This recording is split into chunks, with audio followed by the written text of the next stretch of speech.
Работа была очень интересная, дети ходили в научную библиотеку, искали информацию в интернете, читали книги. По окончании работы мы вместе собрались и обработали полностью весь материал, после чего мы отправили работу на конкурс и забыли. Спустя несколько недель нам позвонили и сказали, что мы заняли 3-е место, что для нас было абсолютной неожиданностью, потому что когда отправляли, мы не рассчитывали абсолютно ни на что.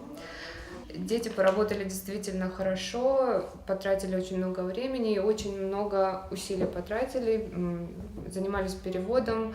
У нас в эссе мы затронули тему осетинского дома, на английском языке такого вообще не было. И, естественно, такой информации дети сами переводили. В общем, они очень большие молодцы.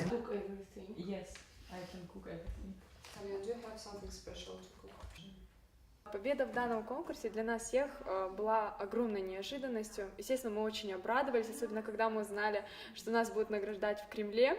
Эмоции переполняли, мы в предвкушении поездки 2 недели провели. Вот.